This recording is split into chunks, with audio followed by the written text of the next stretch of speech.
जनाब चेयरमैन साहब, आपका इंतहाई मशकूर हूं और ये गुजारिश करना चाहता हूं कि कैप्टन सफदर साहब को गिरफ्तार किया गया है।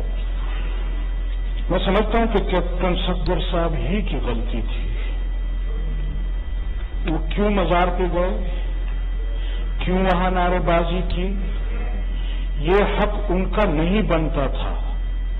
लिहाजा उनके खिलाफ जो भी कार्रवाई हुई है, ये हक बनता था हमारे इन भाइयों का, ये हक बनता है पीटीआई वालों का, ये उनका हक है। प्लीज वो इंतजार ना करेंगे, मजार पर जाएं और कैप्टन साहब खुद जाएं, वहां जो मर्जी करें, उनको इजाजत है। इसके अलावा किसी पाकिस्तानी को ये इजाजत नहीं है कि वो मजार पर जाकर या दुआ करे या वहां जाकर कोई नारेबाजी करे। इसका हक किसी और को नहीं है। लेकिन इसके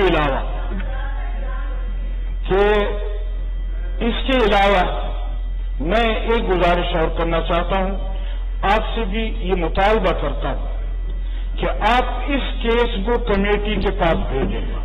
उसकी बुनियादी वजह क्या है? मेरी मालूमात ये है कि रात को 1 बजे के बाद आईजी को अपने घर से अगवा किया गया है और उसके बाद वहां डिप्टी आईजी के घर ले जाकर, उसको एडिशनल आईजी के घर ले जाकर उसको भी अगवा किया है और एफआईआर पर जबरदस्ती गन पॉइंट पर दस्तखत लिए गए। लिहाजा मैं मुतालबा करता हूं कि इस ऐवान से एक कमेटी को ये रेफर किया जाए कि क्यों ऐसा हुआ है और इसकी तहकीकात होनी चाहिए। मैं इसके अलावा एक गुजारिश और करना चाहता हूं कि हमारे मुस्लिम लीग नून वाले तो मुतालबा कर रहे थे वोट को इज्जत दो, और हमारे इन बिरादरियों ने, ये हमारे साथियों ने वोट को इज्जत देने के बजाय औरत की इज्जत को पामाल किया है। इन्होंने चादर और चारदीवारी की इज्जत को पामाल किया है। अगर एक कमरे के अंदर खातून मौजूद है, क्या पाकिस्तान का कोई कानून ऐसा नहीं है? और फिर यहां पर बात करते और कहते क्या है?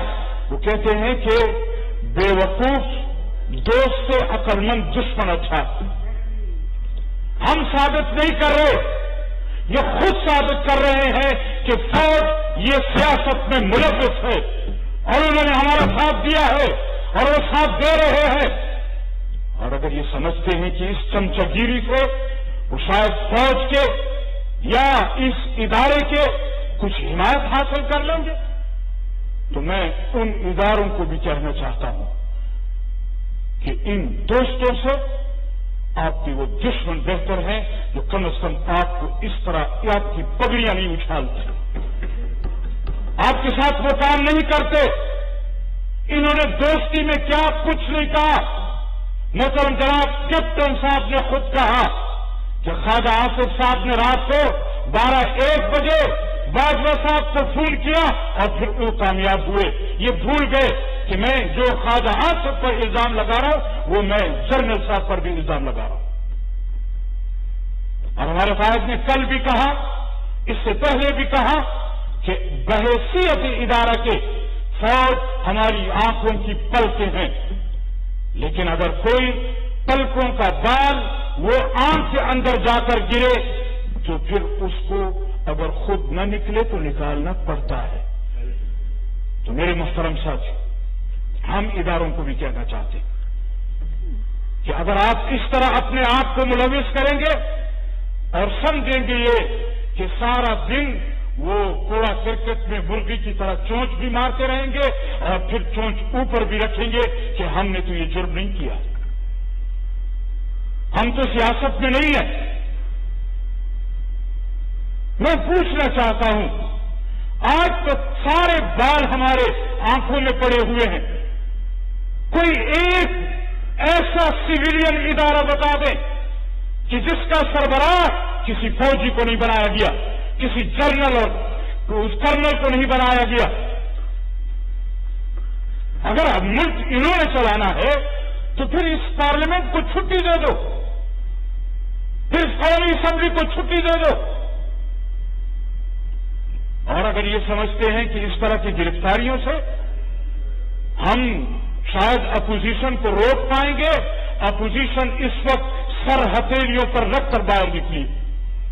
اور صرف یہ نہیں ہے کہ اپوزیشن نکلی ہے، آج یہ کہتے ہیں جی آپ کا دانا پانی ہم نے بند کر دیا ہے، آپ کا ہم نے وہ کرپشن ختم کر دی ہے، آپ کی آمدنی روک دی ہے، اس لیے یہ لوگ چلا رہے ہیں۔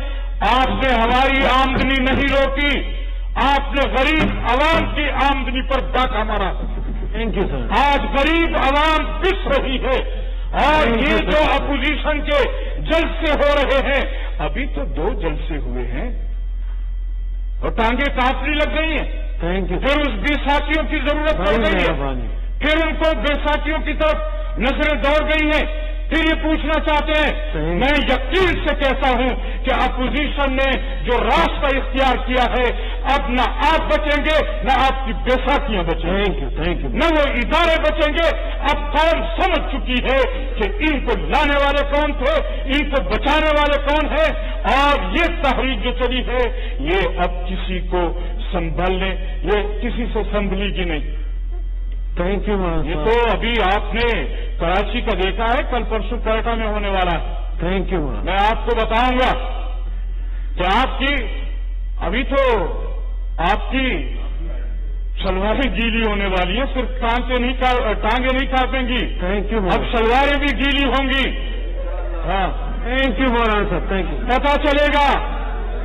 جناب چیئرمین صاحب، تھینک یو۔ آپ تشریف رکھیں تاکہ بس ابھی وائنڈ اپ کریں مولانا صاحب پلیز۔ میں وائنڈ اپ کر رہا ہوں، لیکن میں ان حضرات کو بھی کہنا چاہتا ہوں کہ ابتدائے عشق ہوتا ہے کیا، ابتدائے عشق ہوتا ہے کیا، آگے آگے دیکھیے ہوتا ہے کیا۔ Thank you. جی اگر آپ لوگوں کی اجازت تو میں ہاؤس بزنس اسٹارٹ کر لوں گی۔ آرڈر نمبر 2 مشاہد صاحب، اگر عثمان خان میں 5 ایجنڈا لے کے اس کے بعد دے دوں گا آپ کو۔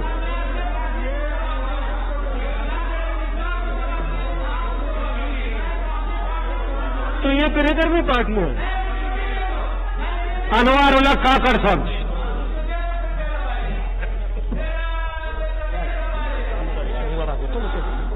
بسم اللہ الرحمن الرحیم۔ جناب چیئرمین، میں آپ کا انتہائی مشکور ہوں کہ آج کے اس پولرائز ماحول میں بلوچستان سے ایک چھوٹی پارٹی کی نمائندگی کرتے ہوئے مجھے موقع دیا کہ میں اپنے خیالات کا اظہار کروں۔ اس میں